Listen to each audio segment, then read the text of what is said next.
Porteira aberta, seja bem-vinda, bem-vindo ao podcast do Patrone, espaço para falar do agro com quem entende. Nem tudo no campo se resolve com trator, chuva no tempo certo e olho na lavoura. Tem hora que a produção trava no papel. E aí, o produtor precisa mais do que solo fértil.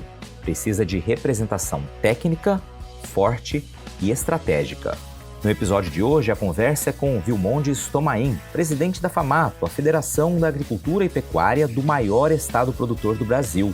Mineiro de origem, mato-grossense por escolha, ou como ele mesmo conta, por um golpe do destino durante uma viagem de casamento, ele fala de temas que tiram o sono de quem vive do agro. O endividamento crescente, os impactos das novas demarcações de terras indígenas e a fragilidade jurídica que ameaça o direito à propriedade rural. Durante o bate-papo, Vilmondes revela também os bastidores da atuação da entidade, que participa de mais de 150 conselhos e câmaras técnicas e compartilha como o Senar tem ampliado a presença no estado, com núcleos de capacitação, multirões rurais e assistência técnica em mais de 10 mil propriedades. De produtor a prefeito, de líder sindical a presidente de federação, ele traz a experiência de quem entende e afirma que política não se faz com palco, mas com porta aberta e ouvido atento. Vilmondes Tomain, presidente Vilmondes, presidente da FAMATO, Federação da Agricultura e Pecuária aqui de Mato Grosso. Seja bem-vindo ao podcast do Patrone. Te agradeço por aceitar o convite. Já fazia um tempão aí que a gente estava nesse aguardo, mas eu sei que a correria é grande. Somos vizinhos aqui dentro da FAMATO, né, onde fica o estúdio do Canal Rural, e a gente sabe a correria que está. Então, te agradeço, né, por conceder essa brecha na agenda para também ter esse bate-papo comigo e com todo mundo que está nos ouvindo no podcast. Seja bem-vindo. Como é que você está? Obrigado, Patrone. Eu até peço desculpa, né, porque realmente a gente tem hora que deixa o tempo, né, Patrone, é tanta coisa, né, meu amigo, que a gente não tem hora que não consegue, né, estar perto e próximo às pessoas que estão aqui trabalhando junto com a gente mesmo. Então a gente está muito longe, né, um do lado do outro, mas infelizmente tem hora que a gente não consegue ter essa proximidade, né, para a gente poder bater mais um papo aí, poder colocar a prosa em dia e falar do nosso negócio, né, Patrone, que as ações aí que vem acontecendo no dia a dia dentro das nossas atividades rurais aí. Maravilha. Você falou do tempo, né? A gente começou falando disso agora, Vilmondes, e dessa dificuldade da gente no dia a dia permitir a gente ter tempo para conversar, não só os assuntos aí mais emergenciais, mas para, de fato, ouvir o próximo, o companheiro de lado, a companheira de lado, enfim, a pessoa que está dentro, né, do nosso ambiente de trabalho, do nosso convívio constante, né? E o podcast, para mim, particularmente, é uma maneira da gente também conceder esse tempo para que as pessoas nos conheçam um pouco mais além daquilo que elas veem em cima de um palco, numa entrevista de televisão, por trás de uma mesa, num evento social, numa defesa do setor. Então eu começo aqui lhe perguntando, quem é o Vilmondes Tomain? Para você, Vilmondes Tomain. Coisa boa, né, rapaz? Aí, ó. Já começou com uma pergunta colocando o presidente na parede, viu? Mas coisa boa, Patrone. Patrone, eu sou produtor rural, né? Vim para Mato Grosso nessa atividade, sou mineiro, né? Do Triângulo Mineiro, da região de Uberaba. Primeira propriedade que adquiri aqui no Mato Grosso foi em 1988. Vim na atividade da pecuária no início, né? E nessas indas e vindas, Minas, São Mato Grosso, em 93, eu mudei com a família para Barra do Garças. Pela dificuldade de distância, né? Família, filho pequeno, eu vim para Barra do Garças, por lá fiquei 4 anos. Aí tinha propriedade também, município de Barra do Garças, de Xingu, na época. E aconteceu um fato inédito na minha vida, acho que poucos sabem aqui no Mato Grosso, que meu pai sempre participou da vida pública, né, de Minas Gerais, lá na cidade pequena, que era a propriedade rural dele. E por surpresa minha, um dia ele me convidou para voltar a Minas Gerais, para poder ir com ele e fazer uma pescaria. Mas era uma armação dele na época lá que me levou de volta para Minas, porque eu chegando lá, ele já tinha me colocado como candidato apresentado na convenção lá na noite anterior, e eu tinha sido aprovado por todos os amigos daquele lugar, que é uma cidade pequena, que a gente conhecia todas as pessoas que ali moravam. E dali saiu como candidato a prefeito daquela cidade. residindo em Mato Grosso por 4 anos. Pra você ver como é que a coisa aconteceu comigo e a surpresa que tive por essa ação do meu pai. E voltei para lá, falei, quem vai ganhar a política é você, porque eu não tinha esse contato, né, essa aproximação com a sociedade lá. Ele falou, não, pode ficar tranquilo que todos aqui te respeitam e o seu nome foi indicação minha. Então o senhor ganha a eleição para mim, porque se depender de mim fica mais difícil. Você tinha quantos anos, Gilmar? Na época eu estava com 38 anos. 38 anos. Era para ser ele o candidato, né? Mas aí ele me indicou, que ele falou que ele já estava com a idade avançada, ele já não queria mais, já tinha sido prefeito daquela cidade também, vice-prefeito por 2 mandatos. Falou, não, vou indicar um filho meu. E fui escolhido por ele, nós somos uma família de 10 irmãos. E fiquei lá por 4 anos como prefeito, da maneira que ele queria que eu fizesse aquela gestão na época. Graças a Deus, fui muito bem sucedido, muito bem acolhido. Um trabalho de transformação também que eu fiz naquela cidade, onde fiz uma gestão empresarial numa cidade com bons resultados, e a sociedade hoje reconhece esse trabalho que foi feito na época, e até hoje tem boas recordações, boas lembranças e muita consideração daquela comunidade, daquela sociedade que vive naquela cidade pequena que se chama Planura. Então é bom, patrônio, que a gente passa por um lugar, a gente deixa um trabalho, deixa um legado, que as pessoas te considera, que as pessoas valorizam que o feito que você deixou ali, que você ajudou pessoas, você melhorou a vida de pessoas.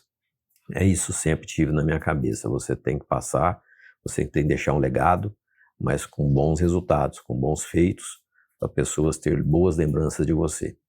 É a minha forma de trabalhar. Aí retornei em Barra do Garças, 2022, e assim que cheguei, já me puxaram para dentro do Sindicato Rural, me convidaram para participar com eles lá na época como diretor, e já ingressei no sindicato com eles, aí em Barra do Garças. Em seguida, no próximo, já fui solicitado junto aos amigos que assumisse aquele sindicato ali na época.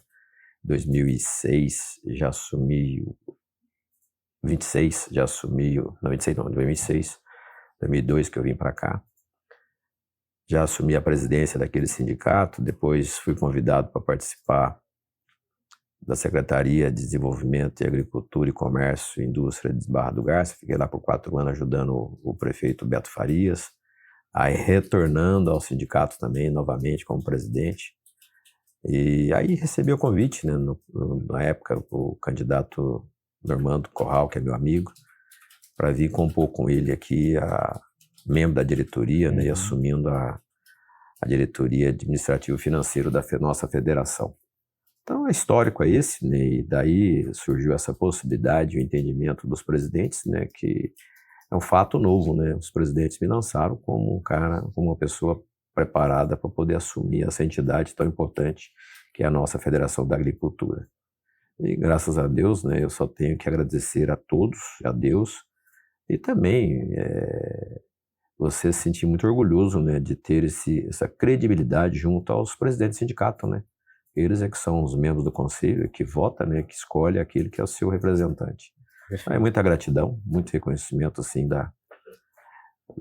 do respeito, né, que eu tenho com todos os presidentes que me deram essa oportunidade de estar aqui e estar desenvolvendo esse trabalho que a gente faz hoje. Maravilha. Vamos lá para algumas perguntas aqui, para curiosidade a partir do que você nos contou aqui. Você falou que o nome do município é Planura. Planura. É na região do Triângulo Mineiro. Mas você nasceu em Uberaba? Eu nasci em Conceição das Alagoas, que é do lado de Uberaba. Conceição das Alagoas. Todas as cidades próximas ali. Aqui, 50 quilômetros é ali, né? Uhum. Lá 50 quilômetros é lá. É tem mais de 300 municípios, né? Minas Gerais é 853 municípios. É mais de 300. É mais de 300. Muito mais de 300. Confundi o Paraná, que tem mais de 300, né? Então, é um pouquinho, né? Um pouquinho, ali é lá, né? O presidente, e me diz uma coisa, com relação a Planura, então, quantos habitantes eram? Na época, 15 mil habitantes. 15 mil habitantes. O que significou para você, o que você adquiriu de experiência nessa... Tudo bem, você é família de 10 irmãos, né, já tinha essa veia política do pai, que, né, trabalhou, foi prefeito, depois vice-prefeito por 2 vezes, como você mencionou, então tinha esse espelho, mas quais experiências você acredita que esse tempo lá como prefeito ficaram, que você trouxe até hoje, na maneira de gerenciar, na maneira da gestão? Patrônio, a experiência a gente tinha na atividade, né? Atividade rural, né? Na propriedade rural. Eu sempre fui envolvido com essa parte da parte administrativa da fazenda do meu pai. Mas você assumir uma gestão pública, ela é totalmente diferente, né? Totalmente diferente. Ali tudo tem regras, tem condições, né? Tem legislação para você trabalhar e conduzir a gestão pública de uma forma de provocar resultados. É um aprendizado, meu amigo. Não tem coisa ali, é uma escola de ensinamentos. Você aprende muito. Eu tenho comigo, patrônio, que eu gosto de aprender com a equipe. Eu não gosto de ensinar a equipe. Eu prefiro segurar do que empurrar. Eu gosto de ver as pessoas desenvolver o trabalho, eu delego, eu transfiro a responsabilidade para as pessoas crescerem dentro da empresa e poder trazer resultado para nós. Eu sempre faço isso. Você pode observar minha maneira de trabalhar aqui dentro da federação. E ali, para mim, foi 4 anos de aprendizado. Você desafios, é você trabalhar com pessoas o dia a dia, você atender o anseio da sociedade de todas as classes, né, que você trabalha ali. Você está sempre preparado para não decepcionar ninguém, e você ouvir a todos, né? Eu sou uma pessoa que gosta de ouvir as pessoas, para você traduzir isso aí em tomada de decisão, para você errar o menos possível.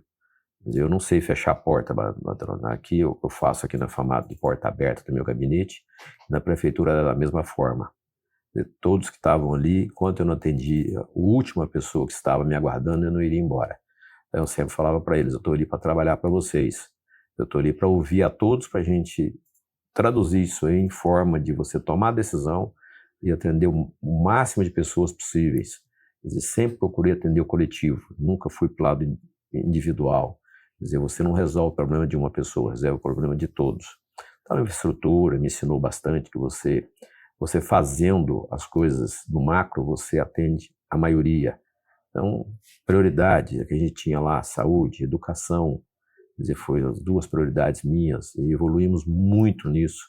Infraestrutura, que é responsabilidade de uma gestão, é o que eu tento fazer na própria federação também. Então, você tem que ter esse comprometimento e o respeito com o que é do outro. Quer dizer, o sucesso de uma gestão, patrônio, é o respeito com o dinheiro do outro. Se você não cuidar do recurso que é do outro, você não vai conseguir realizar as coisas que realmente precisam ser feitas, que as pessoas esperam de você. Então, isso aí eu sempre cuidei, eu não admito que seja feito mau uso do recurso que não pertence a mim. Eu estou só cuidando daquilo que é das pessoas que confiaram na minha pessoa para cuidar. Eu sempre falo para o pessoal, aqui mesmo, que não cometa nenhum ato que possa amanhã depois a gente ter o conhecimento de coisas irregulares, que isso eu não permito. Quer dizer, eu estou aqui para cuidar e vou cuidar de todas as formas. A gente está sempre aí voltado em avaliar bem o procedimento, o trabalho de cada um que está na equipe e a melhor forma de gastar menos e produzir mais. Então, é a meta que eu tinha lá também. Graças a Deus, fomos muito bem sucedidos lá. Transformei uma cidade numa empresa que tinha uma qualidade de saúde invejável, que tinha uma educação que é um exemplo que eu sempre gosto de dar. Ali, quando eu iniciei, a metodologia de educação, um trabalho totalmente renovado, né, dentro de uma cidade, eu fui, surpreendentemente, tive uma visita de um diretor e o presidente da Cargill, que a Cargill tem várias propriedades na região, que são produtores de citros, né? E eles viram a proposta nossa na área de educação, ele pegou e falou para mim, nós temos um programa para poder trabalhar com vocês. Aí eu fui a São Paulo até, conversei com o presidente nacional, na época conheci ele, ele mostrou o programa, tal, e pegou, assumiu uma escola com todo o material didático. Você já viu isso? Uma multinacional assumiu uma escola no município. No período, era uma escola que tinha lá praticamente 1.500 alunos fundamentais, né? E a gente fez um belo trabalho com isso, quer dizer, uma participação direta da empresa. A gente tinha um maior planejamento com eles, então tinha um maior respeito, e conseguimos traduzir isso em resultado para as crianças, alfabetizando crianças no pré-segundo, aí já estavam alfabetizadas, Então foi uma coisa fantástica, fantástica. É um trabalho sério, um trabalho que a gente era comprometido com todos os educadores, com qualidade de ensino. Quer dizer, no período, você ter assim, um maior conhecimento do que foi feito, patrônio, a gente atingiu os índices de custeio dos 25% da educação. Na época, eu tive que fazer investimentos no apostilamento da capacitação dos meus professores. Até isso eu fiz. Na época, eu dava um salário mínimo de gratificação para eles se capacitarem, para você ter uma ideia. Quer dizer, para a gente atingir o índice. Então, a gente tinha um controle de todos os recursos, não tinha nada gasto de forma equivocada. A gente atingir esse índice, a gente teve que investir, como diz, na educação, investir na qualidade de ensino. Então, o trabalho, quando é sério, eu sempre falo para todos os meus colegas aí, os prefeitos que eu conheço, não fala que falta dinheiro em prefeitura, patrônio. Sobra dinheiro, patrônio. Sobra recurso em todos os segmentos. A minha saúde, uma cidade de 15 mil habitantes, é um município de 36 mil hectares, muito pequeno, receita pequena. A minha saúde sobrava recurso, patrônio. A minha saúde, que era 12% de investimento. Então eu tinha recurso suficiente para administrar.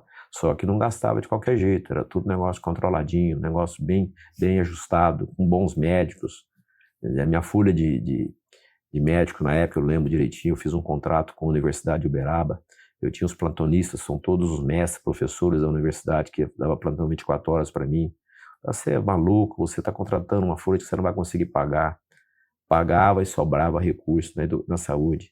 Então, quando você assume e você não olha o lado politiqueiro do negócio, você consegue transformar em resultado. Isso aí é gestão, né? Gestão. É gestão. E eu tento trazer esse formato para dentro da nossa federação. Quer dizer, talvez as pessoas tenham hora que não entendam, mas eu não atendo um sindicato, eu atendo os 95. Se eu conseguir fazer para os 95, eu faço. Se eu não conseguir, eu não faço. Então, é a forma de você ter respeito com todos, indiferente do posicionamento, da simpatia de cada um, a gente tem que ter respeito com todos, porque esse recurso que está aqui sobre a minha responsabilidade, ele pertence a todos. É do produtor rural. Viver uma jornada de 25 safras de parceria com o produtor rural é algo que merece ser muito comemorado. Essa é a trajetória da Agrosol Sementes, uma empresa que nasceu no coração do Cerrado Mato-Grossense e construiu sua história lado a lado com quem vive e produz no campo. Com simplicidade, credibilidade e resiliência, a Agrosol não abre mão de ter em seu portfólio sementes com altíssima qualidade. Assim, em cada safra, a Agrosol assume um novo compromisso de levar tecnologia e inovação para os negócios rurais. E é graças a essa parceria com o agricultor que a Agrosol segue evoluindo. Agrosol Sementes, há 25 safras, gerando prosperidade ao campo. Você está ouvindo o podcast do Patrone, agroinformação com quem entende. Vilmondes, vamos lá. Eu vou fazer uma pergunta aqui rápida para a gente seguir daí falando de agro como um todo, tá? Primeiro, você falou que é filho de... são 10 irmãos, né? Qual é o teu posicionamento no ranking de nascimento? O meu é o 7º. Você é o 7º? Número bom, né? Dizem que o número 7 é um número bom, Bom, seu pai, você já disse, era produtor rural, né? Então você, desde pequeno, claro, tinha esse convívio com o campo. Você lembra a tua primeira imagem de campo, tua primeira lembrança de fazenda que você tem? Minha primeira lembrança de fazenda era deitar no colo do meu pai à noite no jardim e ouvir o Jornal Nacional, no rádio. Olha só. Jornal Nacional, Rádio Nacional. Vocês moravam na fazenda? Moravam na fazenda. Olha só. Eu residi no perímetro, na área urbana depois que casei. A vida toda morando em fazenda. A fazenda era muito próxima da cidade também, né, patrão? Era 6 quilômetros da cidade. Tá dentro, né? Então era muito mais fácil, mais prático pra gente. Meu pai veio para Mato Grosso também, em 2002. Foi a primeira residência urbana também dele, foi aqui no Mato Grosso. Olha só. Ele nunca residiu em... E o que te trouxe aqui para Mato Grosso? Qual foi a... É uma história. Foi um passeio que eu vim numa família aqui em Goiânia. Aí, nessa vinda passear, esse parente tem propriedade aqui em Mato Grosso, até é meu padrinho. E ele me convidou, falou, vamos no Mato Grosso comigo para você conhecer? Eu falei, vamos, topei a parada com ele. E aí? Vim na fazenda dele, meu pai veio comigo. Aí chegando na propriedade dele, ele falou, vamos ali do outro lado do rio, conhecer uma propriedade. Aí, curioso, né, não acostumado com essa dimensão, com esse tamanho de propriedade que existe aqui, né. E fui com ele, nós fomos lá conhecer a propriedade e tal. Ele pegou, na hora que nós estávamos dentro da fazenda, ele falou assim, essa fazenda está à venda. Eu falei, tá bom, tá vendo, tá bom. Aí ele falou, você vai comprar ela? Eu falei, mas eu não vim comprar fazenda, eu vim passear, vim num casamento de uma prima. Aí retornamos a Goiânia, né? Aí no final de semana, a pessoa que era proprietária dessa área, que era vizinha dele de fundo a fundo, no Rio, ele convidou ele para ir na casa dele lá, almoçamos juntos. Aí ele perguntou o valor da propriedade, o que estava vendendo, ele falou que estaria vendendo. E dali saímos com a fazenda, compramos a propriedade dele, num passeio, num casamento. Não sabia como chegar nessa propriedade, a gente veio de avião na época dele. Aí depois nós fomos descobrir como chegaria nessa fazenda. Essa já era em Barra? Não, essa era no Xingu. No Xingu. Lá no Espigão do Leste. Precisamente Espigão do Leste. Uhum. Foi a primeira propriedade que compramos, que adquirimos aqui em Mato Grosso. Essa você tem ainda? Não, essa já passamos para outros e já está com outras propriedades. Ah, muito bem. Tá. Mas a história foi essa, vinda para cá, daí graças a Deus que a gente teve essa oportunidade de vir nesse casamento e surgiu essa oportunidade de estar no Mato Grosso. Foi para um casamento e casou com o Estado, né? Casou com o Estado, essa é muito mesmo. bacana. Ô, Vimones, vamos lá, vamos falar um pouquinho sobre, você trouxe aqui já a sua visão ampla sobre a federação, a importância da gestão, né, e todo o atendimento aos 95 sindicatos rurais, né, dos 142 municípios do estado, os 95 cobrem praticamente todos os municípios, né? Eu queria que você me falasse um pouquinho sobre justamente alguns anos atrás a gente teve, né, o corte da obrigatoriedade do pagamento, né, para sindicato, e isso, claro, prejudicou muito a receita e, consequentemente, a ação dos próprios sindicatos, né?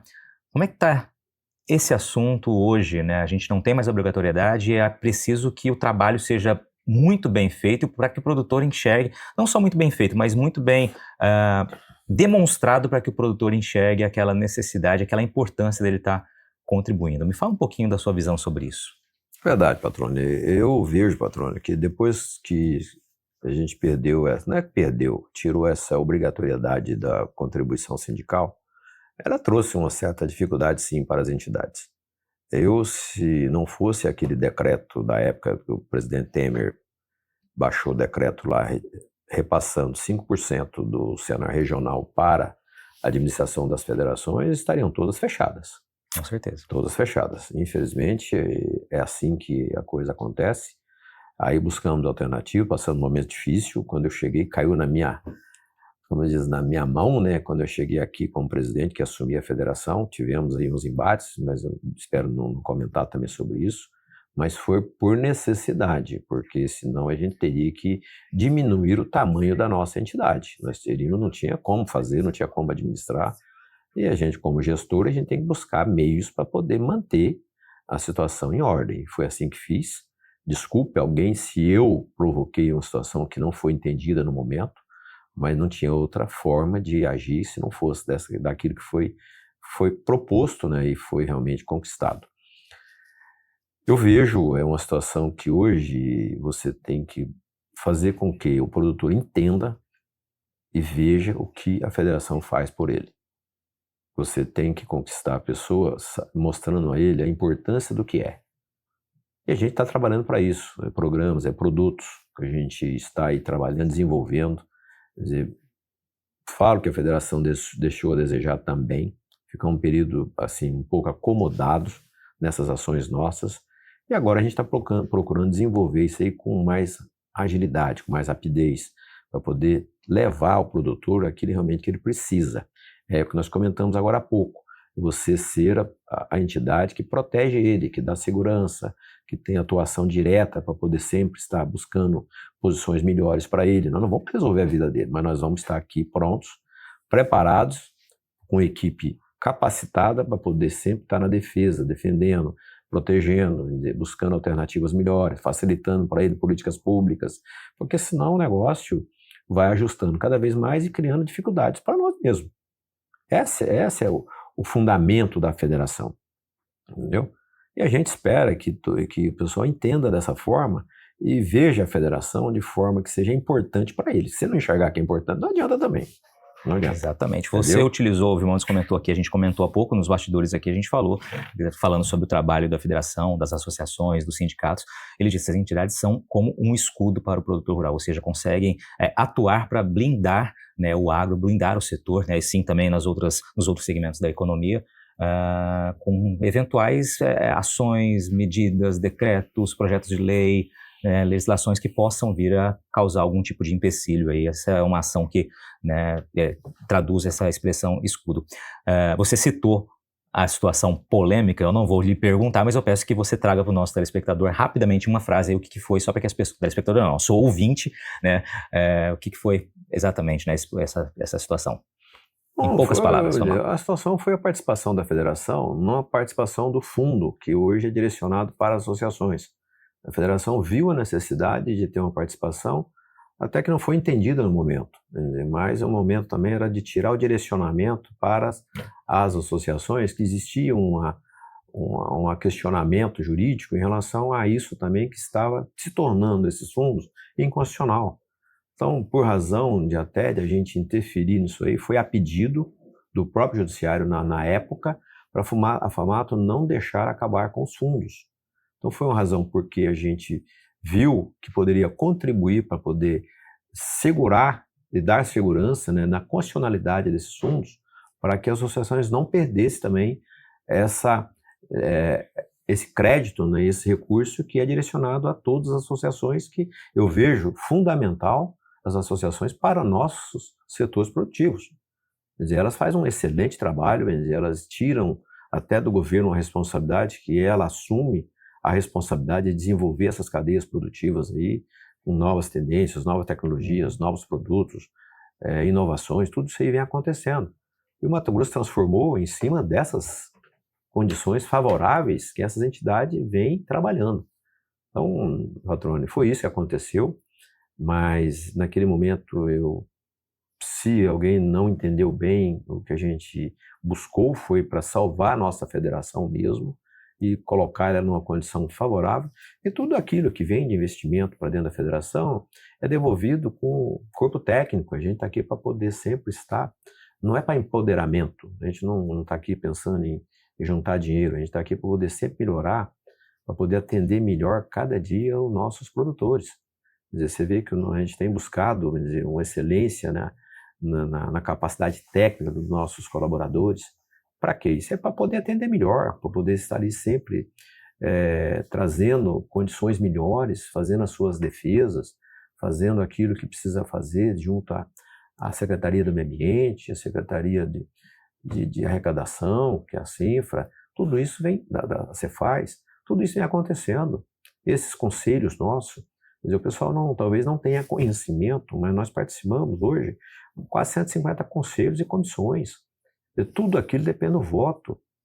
Quer dizer, olha o conselho que eu participei, que é o JARE, que é da parte da saúde animal, aí, ó, a parte da energia, que é o CONCEL.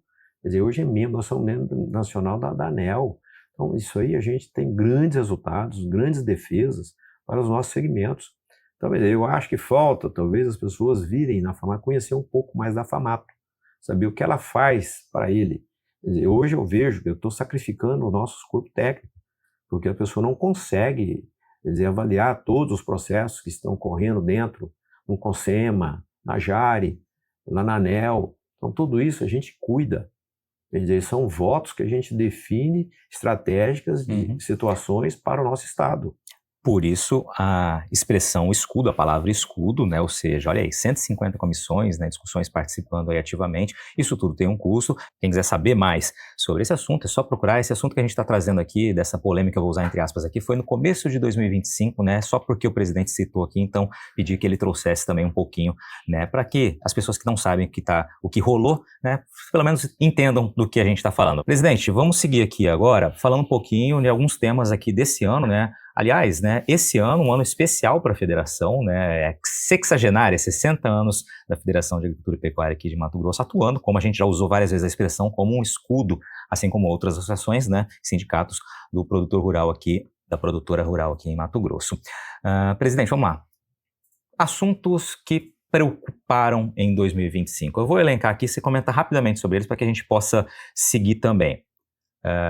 Demarcação de terras indígenas, novas demarcações, endividamento do setor. Vou deixar esses dois, que acho que já tem pauta suficiente para a gente falar. Bom, patrônio, a questão do endividamento realmente é preocupante. É preocupante, a gente vem trabalhando aí juntamente aos levantamentos, a gente vê essas questões aí dessa alavancada das RJs hoje, principalmente no nosso estado de Mato Grosso. Isso é realmente preocupante, é muito preocupante. O setor depende muito de recurso para poder. A gente viu o ano passado que o produtor rural estava com condições muito melhor, estava tendo o próprio alavancamento das suas atividades rurais com recurso próprio. A gente viu a diminuição disso acontecendo e, por outro lado, a gente viu outros produtores rurais que realmente se comprometeram com algumas situações de dificuldade financeira. Isso não é positivo, isso é negativo. Além de ter atingido produções satisfatórias, tanto na primeira safra, tanto na segunda safra, e não conseguiram equalizar essas culturas, as suas produções, né, com a sua comercialização, com o comprometimento financeiro que tiveram. Mas eu acredito que esse ano a gente possa ter uma boa safra novamente e os preços dos produtos, existem sinais positivos aí, né, que possa talvez refletir aí no melhor resultado e possa amenizar esse impacto. E os menores produtores, pequenos produtores, para a gente que percebe que estão mais comprometidos. E então é um problema que a gente buscou junto aos órgãos aí para poder ver se condições de equalização, de você ter uma renegociação, mas eu vejo também um problema, porque com essa Selic no patamar que está 15% aí, você rolar uma dívida aí com juro acima de 15% também não vai ajudar muito, né? Vai se comprometer ainda mais. Então, é preocupante sim, mas tenho certeza que os nossos produtores vão reinventar e vão sair dessa situação, que sempre assim fizeram e estão muito assim comprometidos, né? Que o produtor nunca deixa, né? O produtor é resiliente, né? É resiliente, ele nunca deixa, ele acredita, ele não para. Tem aquele ditado, o agro não para, e o produtor realmente não para. Ele sempre tem fé, acredita e tem certeza que ele vai sair dessa situação. Insegurança jurídica com homologação de novas áreas indígenas aqui, ou expansão, né, de novas áreas indígenas. E aí tinha um entendimento, né, até 2 meses atrás, né, patrão, que a gente estava certo que a coisa estava já definida. Aí fomos surpreendidos aí por 4 decretos aí, né, que veio para poder assustar muita gente, né. Isso provocou aí uma situação difícil aí com 7 municípios nossos do estado do Mato Grosso, prejudicando talvez assim na preocupação, no medo, né, de muita gente, afetando diretamente a economia desses municípios também, que vai ser difícil um prefeito replanejar, né, aquilo que já vem trabalhando aí, né, atendendo a sociedade. Isso a gente vê com muita preocupação, porque essa insegurança jurídica não deixa ninguém tranquilo, né? Não deixa ninguém tranquilo. É bom deixar claro também que não nos posicionamos contra os povos indígenas, mas a forma tem que ser justa. Quer dizer, você possa até fazer, mas desde que indenize as pessoas que estão nessa área, porque ali estão pessoas ali que receberam essas áreas de família, estão ali há mais de 30, 40, 50 anos, e não é a forma correta, né, de chegar e expropriar a terra de uma pessoa, um trabalhador, que a vida dele está dedicada àquela área que ele tanto fez ali, onde ele está hoje posicionado. Então, eu acho que a nossa corte aí tem que ter visão de talvez vamos usar a palavra certa, né, de um olhar mais clínico aí, né, para poder não afetar diretamente essas pessoas que lutaram a vida toda, né, e agora na hora de perder a sua própria casa, né, perder sua propriedade rural, tirar o seu ganha-pão, isso aí não faz bem para ninguém, isso aí coloca muita gente em desespero. Só para a gente trazer aqui para quem está nos ouvindo, esse assunto, ele decorre de uma homologação, uma assinatura do presidente da República durante a COP no Pará, ou seja, ele homologou novas áreas, a expansão de áreas indígenas aqui em Mato Grosso, de algumas áreas, e a instalação de uma nova terra indígena, atingindo 7 municípios, como o presidente bem comentou aqui. Vou arredondar aqui, tá? Cerca de 250 mil hectares ao todo, mais de uma centena, acho que são mais de 130 propriedades, se eu não estiver enganado, sendo que o principal município atingido é Brasnorte, no que diz respeito à quantidade de propriedades, né? São quase 80 propriedades, 77 se eu não estiver equivocado aqui, propriedades rurais, aí, especialmente pequenas e médias propriedades, né? E tem todo um perfil de assentamentos também, ou seja, pequenas propriedades também que podem, né, ser excluídas, né? Pode ter atividade interrompida caso de fato essa homologação seja levada adiante no rito processual que existe. Então há um impacto financeiro, né, estimado em uma quantia significativa considerando o valor bruto da produção.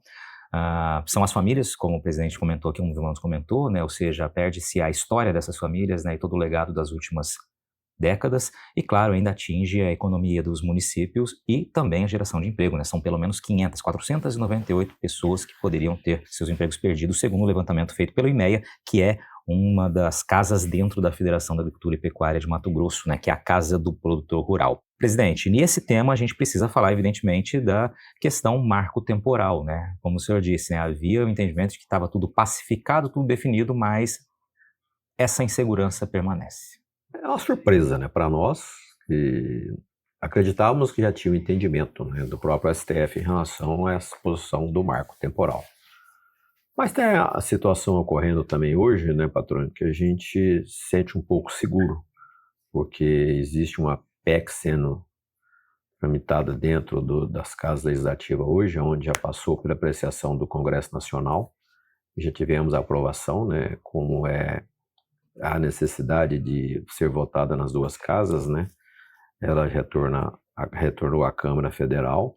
Acredito eu que os nossos representantes, os nossos deputados federais tenham entendimento e assegure o direito dessas pessoas que conquistaram com muita luta, né, essas propriedades rurais que estão hoje afetadas, né, com esses decretos que ocorreu aqui no Mato Grosso, que possa votar aí tão logo possível essa conclusão aí dessa PEC, né, que põe um ponto final, né, nessa questão aí da expansão de terras indígenas, que tem outro formato, né, que se amanhã a União acharem necessário que a gente possa amanhã estender nessas áreas, que vem cá, abra uma negociação e indenize as pessoas de forma justa, correta, né, e a gente não se posiciona contra, mas a gente quer o respeito e quer que respeite o direito de propriedade.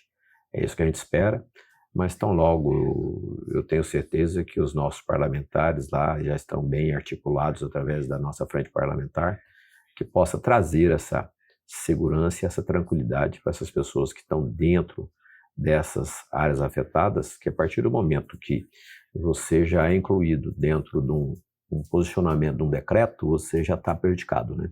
Você já fica na insegurança, você já perde o teu direito como custeio, você já perde acesso a crédito, você perde acesso à questão legal, do próprio questão ambiental. Então, tudo isso acontece antecipadamente e as pessoas já entram em dificuldade. Esperamos que esse projeto tão logo seja votado aí para trazer de volta essa segurança, né, para essas pessoas que estão aí sendo, como se diz, pressionadas, né, para poder perder a tranquilidade do que eles conquistaram a vida toda. Você está ouvindo o podcast do Patrone, agroinformação com quem entende. Perfeito. Vamos para uma outra pauta aqui, presidente, que é um trabalho, né, de um dos braços aí do sistema FAMAT, que também, evidentemente, é o Senar, né? O senhor até citou ele aqui rapidamente, que é o Serviço Nacional de Aprendizagem Rural, que faz um trabalho, né, de excelência. Vou buscar a palavra que o senhor usou também numa das respostas aqui, num dos comentários. É um trabalho de capacitação né, de levar conhecimento, de transformar a vida daqueles produtores, produtoras, daquelas famílias, daquelas pessoas que passam pela capacitação para buscar emprego. Me fala um pouquinho sobre o trabalho do Senar, né? E o senhor sabe disso pessoalmente, eu sou um fã do trabalho do Senar, né? Já conheço, desde que mudei para Mato Grosso aqui em 2010, conheço de perto o trabalho. Esse ano tivemos a oportunidade agora em 2025, final de 2024 e 2025, de, junto ao Canal Rural e a Famato e ao Senar, fazer o Senar Transforma, né? Que foram 59 histórias que a gente conheceu de famílias que progrediram, de profissionais que progrediram por meio dessa ferramenta tão simples e que muda a vida de todo mundo, que é o conhecimento. Me fala um pouquinho sobre esse trabalho do Senar, que também é um ano de comemoração, né? 33 anos de história do Senar Mato Grosso. É verdade, patrônio. É um braço que a gente tem, um braço assim que me orgulha muito, né? Eu acho que eu tenho muito a agradecer a todas as pessoas que hoje faz parte daquela casa. O Senar, ele transforma vidas, né? Ele traz melhores condições, ele traz garantia, né, de qualidade de vida para muita gente. É um trabalho que a gente faz totalmente de graça, não tem intenção nenhuma de cobrar serviço de ninguém. A gente tem metas a cumprir ali, e eu sempre falo para as pessoas, quer dizer, vocês são pessoas que estão ali na ponta para transformar, para respeitar as pessoas que realmente precisam de nós. As metas nossas estão atingindo índices fantásticos.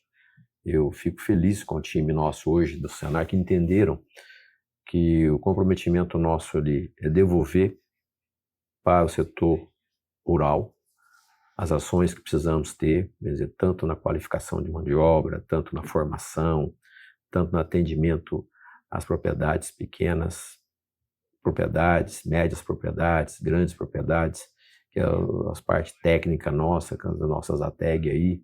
Hoje a gente transforma aí, mais de 10 mil propriedades rurais dentro do estado do Mato Grosso. É uma satisfação muito grande você estar participando, né, dessa mudança da história do Mato Grosso. Fora os programas sociais que temos, né, formação, né, os nossos cursos de FPR, os nossos programas sociais dos PS.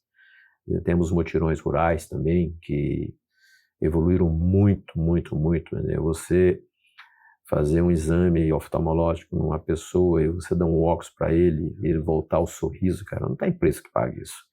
Quer dizer, você vai lá onde o Estado talvez não chegue, a gente chega porque nós temos essa atenção, dessa parceria, que quem reconhece todas as demandas da cidade é o Sindicato Rural, que ele está lá na ponta, mas essas demandas são realizadas por eles é que faz, que realmente prioriza os locais onde a gente vai lá e realiza os eventos.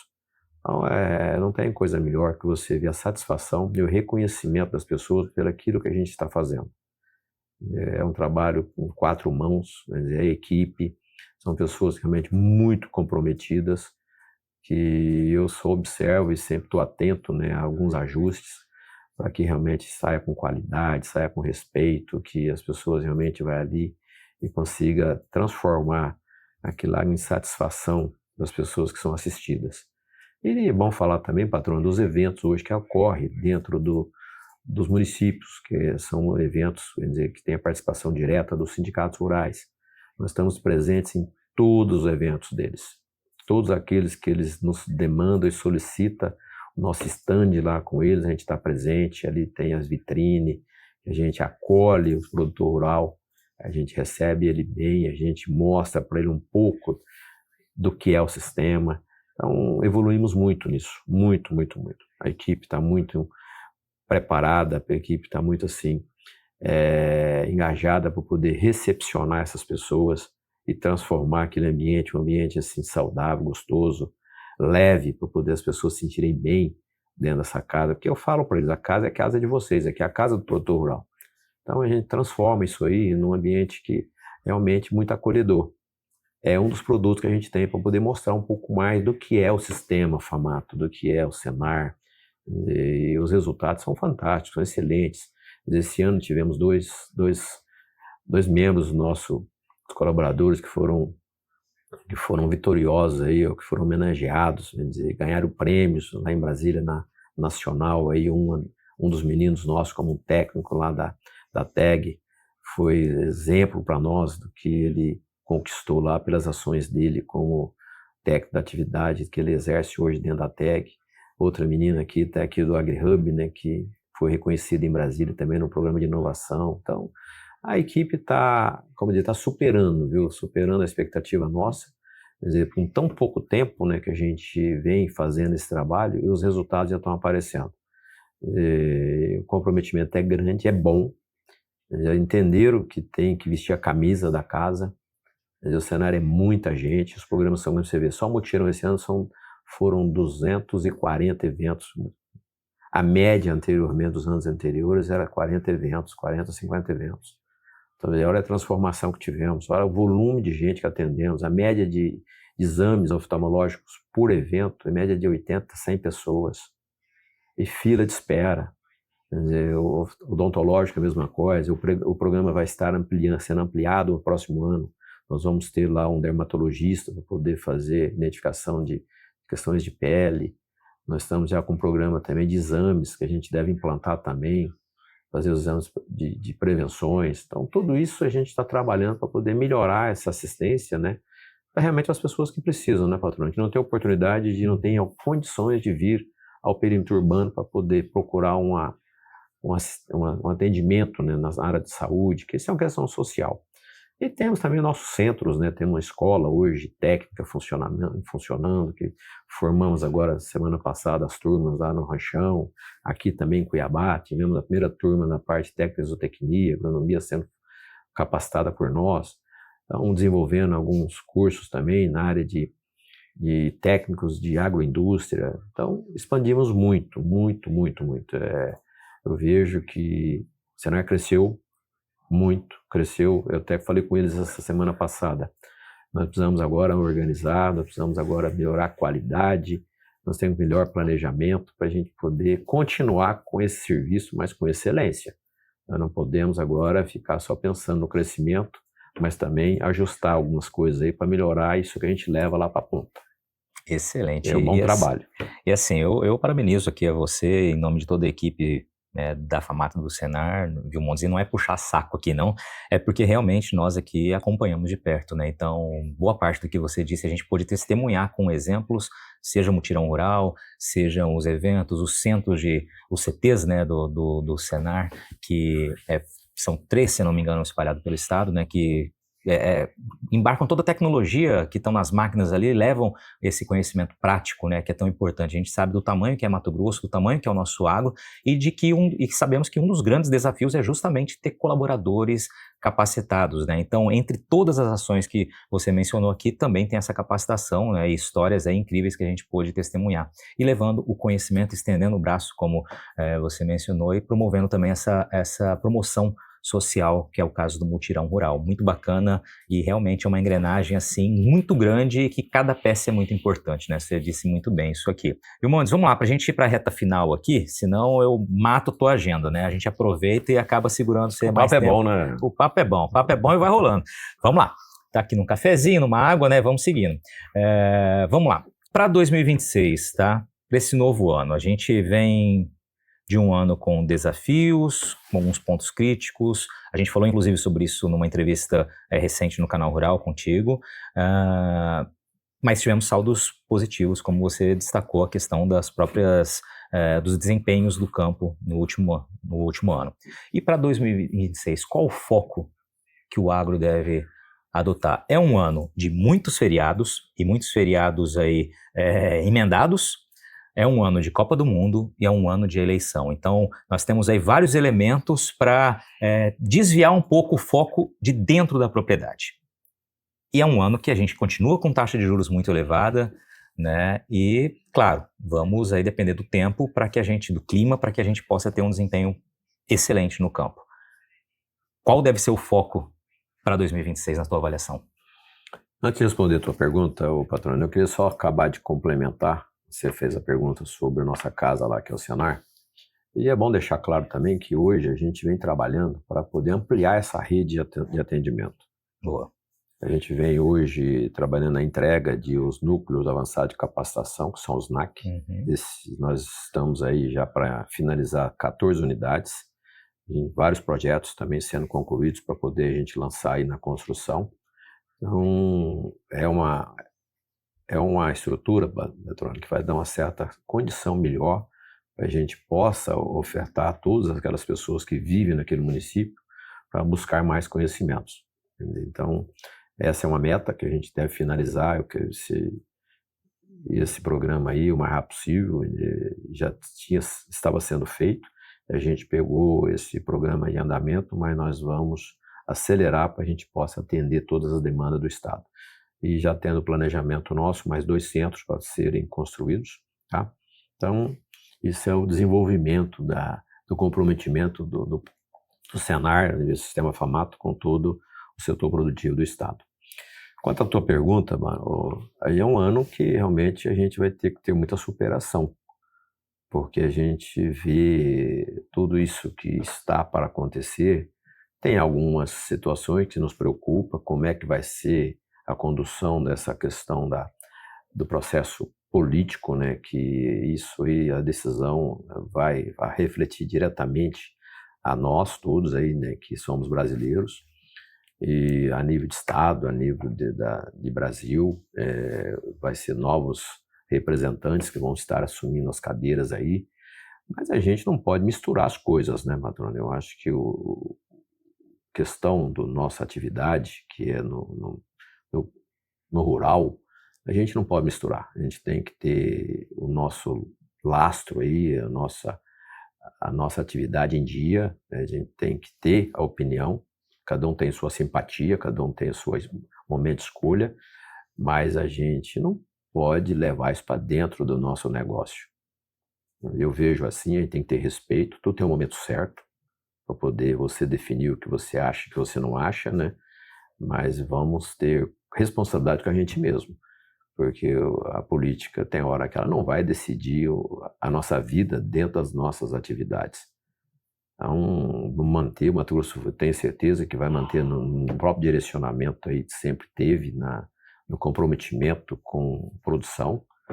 É só aí que a gente vai conseguir sair da situação que talvez a gente encontra aí no dia a dia e manter nossa rentabilidade e esperar que seja amanhã e ver o processo eleitoral correr, que o povo brasileiro, quer dizer, possa escolher e definir aí quem vai ser os nossos próximos representantes e que possam ter o melhor entendimento do que representa a todos nós no cenário tanto mato-grossense, tanto no cenário nacional. A gente espera. Eu, politicamente, eu não interfiro nisso. Eu sempre falo que a federação, a gente tem que manter uma condição apolítica. Não podemos estar colocando a entidade direta nessa linha de frente política, porque isso aqui não é a meta nossa, não é o foco nosso. E tem que respeitar todos, né? Cada um tem uma maneira de manifestar e a gente tem o respeito com todos eles. Perfeito, viu? Bondes, para a gente encerrar aqui, 3 perguntas breves, tradicionais aqui do podcast, que você também não escapa, tá? Vamos lá. Primeiramente, qual a pergunta que você, Vilmondes Tomain, gostaria de responder um dia e que ainda não fizeram para você? Aquela pergunta que você gostaria que te fizessem. Pode ser pensando lá no futuro, tá? Pergunta boa, né, cara? Mas eu gostaria que me perguntasse o que eu poderia fazer para poder atingir um índice melhor de ações dentro da nossa federação. Tem a resposta já? É uma resposta que eu não vejo dificuldade, porque tudo aquilo que a gente busca é o reconhecimento da pessoa, do meu público, né, que é o produtor rural. Eu quero, com isso, Patrônio, saber se eu estou atingindo a satisfação. Que a gente possa melhorar para poder atingir essa satisfação. Muito bem. Uma curiosidade sobre o Vilmondes Tomain. Algo curioso sobre você que só os mais próximos aí sabem. É um negócio que eu sempre, dentro de casa, a gente sempre tem essa fala, né? Eu sou muito perfeccionista. Eu não consigo ter tranquilidade se eu não conseguir realizar. Eu gosto de entregar, entendeu? Não desiste no caminho também, não? Não desisto. Que signo você é? Capricórnio. Então somos 2, aí 3 aqui dentro do estúdio aqui. Então compreendemos bem, né? Sem puxar sardinha pro nosso signo aqui, mas a gente entende muito bem. Capricorniano é complicado nessa determinação. Complicado pro bom sentido. Vamos lá, pra gente fechar aqui. As pessoas quiserem te procurar nas redes sociais, você tá lá também nas redes sociais? Não sei se você tem tempo para isso, mas acho que você tem lá um Instagram, um LinkedIn, um Facebook, tem alguma coisa aí? Não, tenho sim. Eu gosto de responder, eu gosto da satisfação, entendeu? Eu acho que o cargo que você ocupa, você não pode esconder, você tem que estar sempre presente e sempre ouvindo e respondendo as pessoas. Quer dizer, isso faz parte da nossa vida. Quer dizer, você não entra numa cápsula, você sempre está presente. Qual que é o teu Instagram lá? Como que as pessoas te acham? Você lembra de cabeça? É Vilmontes Tomain. Vilmontes Tomain. É. Mas tem um S a mais aqui, hein? Tem o S, né? É Vilmontes S Tomain. É, Vilmontes S Tomain. S de Sebastião, Sebastião. né? Sebastião. Maravilha. É porque eu nasci dia de São Sebastião, né? 20 de janeiro. Mas foi o último dia do Capricórnio, né? É, o último dia. E minha cidade, o São Sebastião é padroeiro da cidade. Então tá certo, não tinha como tirar. Como minha mãe abençoado desde o né? nascimento. Vilmontes, quero te agradecer, cara, por esse bate-papo. Passou rápido aqui, né? Como você disse, a prosa é boa e vai seguindo. E perguntas não faltam, porque bate-papo é isso, né? Te agradeço, seja bem. Nós vamos marcar mais vezes, né? A gente precisa... Ele não me procura, viu, Pedro? Ele sempre tá aqui embaixo, eu fico lá em cima. Então... Olha, vai terminar com calúnia aqui esse episódio. Obrigado, um excelente 2026, Vilmontes. Obrigado igualmente a todos vocês. Que Deus abençoe a todos e que sigamos em frente. E aí, gostou do bate-papo? Então dá aquela força e compartilha essa entrevista com os seus contatos. E olha, aproveita para mandar aquele feedback dizendo o que você está achando do podcast do Patrone. Pode criticar, elogiar, sugerir temas e pessoas para dividir boas histórias aqui nos próximos episódios. É só enviar uma mensagem lá no Instagram para @LuizPatrone que a gente troca uma ideia, viu? Então, gente, sucesso da porteira para dentro, força e fé da porteira para fora e vamos que vamos. Você ouviu o podcast do Patrone, agroinformação com quem entende.